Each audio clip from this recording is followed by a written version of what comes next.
जिंदगी में आपका भी ध्यान नहीं लग रहा। ज्यादा सोचने की वजह से बार बार आपको घबराहट होती है और आपका हृदय भी जोर जोर से धड़कता है और बार बार निगेटिव विचार आपके भी दिमाग में आते हैं। तो इस ज्यादा सोचने वाली बीमारी से बचने के लिए और इस बीमारी को दूर करने के लिए आज हम आपको एक बौद्ध भिक्षु की कहानी के माध्यम से आपकी समस्या का हल बताएंगे। तो आज के इस कहानी को पूरा देखें ताकि आप भी इस कहानी को सुनने के बाद आपकी समस्या से छुटकारा पा सके। तो चलिए आज की कहानी की शुरुआत करते हैं। एक बार चीन के एक हिस्से में बहुत बड़ा मठ था जहां लगभग 500 भिक्षु रहते थे। वो सभी अपने गुरु के मार्गदर्शन में खुद को जानने का अभ्यास कर रहे थे। एक दिन एक लड़का उस मठ में शिष्य बनने के लिए आया। उसने मास्टर से कहा, मास्टर, मैं खुद को जानना चाहता हूँ। मैं सच की तलाश कर रहा हूँ। मैं पता लगाना चाहता हूँ कि सच क्या है। मास्टर ने उसकी ओर देखा और कहा कि अगर तुम सच जानना चाहते हो तो तुम्हें अपना पूरा जीवन दांव पर लगाना होगा।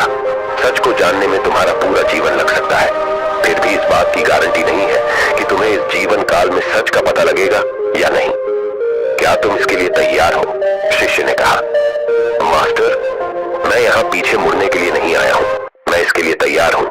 गुरु ने कहा, अगर ऐसा है तुम एक काम करो, इस मठ में 500 भिक्षु है, तुम उनके लिए चावल कूटने का काम करो।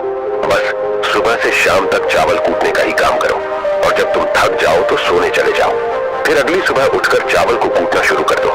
इसके अलावा कुछ और मत करना। किसी और चीज के बारे में मत सोचना। बस इस रास्ते पर चलते रहना और दोबारा मेरे पास मत आना। जरूरत पड़ने पर मैं खुद तुम्हारे पास आऊंगा। उस लड़के ने गुरु के आदेश का पालन करते हुए चावल कूटना शुरू कर दिया। उस मठ में 500 शिष्य थे।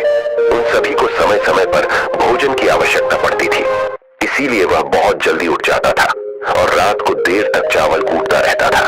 जब वह थक जाता तो उसी कमरे में सो जाता था जहां वो चावल कूटता था। वो किसी से बात नहीं करता था और ना ही कोई उससे बात करने के लिए उसके पास आता था।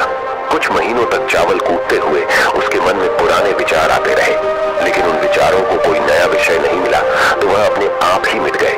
धीरे धीरे उसके मन में विचार कम होने लगे। कुछ सालों के बाद तो वो अपना नाम तक ही भूल गया। वह हमेशा चुप रहता और विचारहीन अवस्था में बस चावल कूटता रहता। उसने ना तो कभी ध्यान किया था और न कभी शास्त्र पढ़ा था। मठ के बाकी शिष्य उसे मूर्ख समझते थे। ऐसा करते हुए 12 साल बीत गए। 12 साल बाद एक दिन मास्टर ने घोषणा की, अब मेरा आखिरी समय आ रहा है और मुझे अपना उत्तराधिकारी चुनना है जो मेरे बाद मठ का मुखिया होगा। इसीलिए मेरा कोई भी शिष्य है जिससे लगता है कि उसे आत्म साक्षात्कार हो गया है और उसे खुद को जान लिया है, तो रात को मेरे दरवाजे के पास आकर इस दीवार पर कुछ पंक्तियां लिखें जिसमें उसकी जिंदगी का सारा अनुभव समाया हो। कई शिष्यों ने ऐसा करने के बारे में सोचा, पर मठ के प्रमुख शिष्यों में से एक ने वहां जाकर कुछ पंक्तियां लिखी। उसे बौद्ध धर्म ग्रंथों का बहुत ज्ञान था। सभी शिष्यों को लगता था कि वो इस मठ का उत्तराधिकारी बन सकता है। उसने लिखा था कि मन एक दर्पण की तरह है जिस पर विचारों और इच्छाओं की धूल जमा हो जाती है। इस धूल को हटाने के लिए ही ध्यान है। जिसकी धूल हट जाती है और मन का दर्पण साफ हो जाता है, वो मोक्ष को प्राप्त कर लेता है। अगली सुबह जब मास्टर उठे और उन्होंने इन पंक्तियों को देखा और उन्होंने कहा कि किस बेवकूफ ने यह सब कचरा मेरी दीवार पर लिखा है।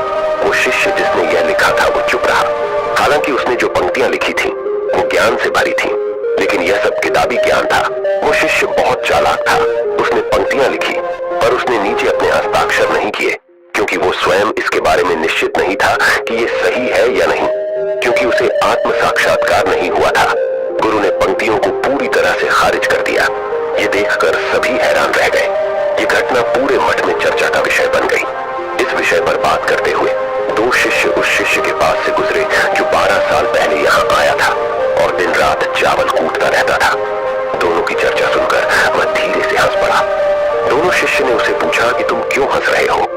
दोनों शिष्य की नजर में यह चावल कूटने वाला तुच्छ ही भिक्षु था। किसी ने उसे न तो कभी ध्यान करते हुए देखा था, न ही कभी शास्त्र पढ़ते हुए। हर कोई उसे मूर्ख समझता था जो बस चावल को ही जानता था। उस मठ में बहुत बड़े बड़े विद्वान थे, लेकिन उस चावल कूटने वाले को किसी से कोई मतलब नहीं था। इसीलिए वह दोनों शिष्य उसे मुस्कुराता हुआ देखकर चकित रह गए। उन्होंने फिर उससे पूछा कि तुम क्यों हंस रहे हो? उसने जवाब दिया, मैं इसीलिए हंसा कि मास्टर सही बोल रहे हैं। ये सब पंक्तियां कचरा है, इन पंक्तियों का कोई मूल्य नहीं है। वो दोनों शिष्य चौंक गए। उन्होंने उसे पूछा कि क्या तुम ऐसी पंक्तियां लिख सकते हो जो इससे भी बेहतर हो?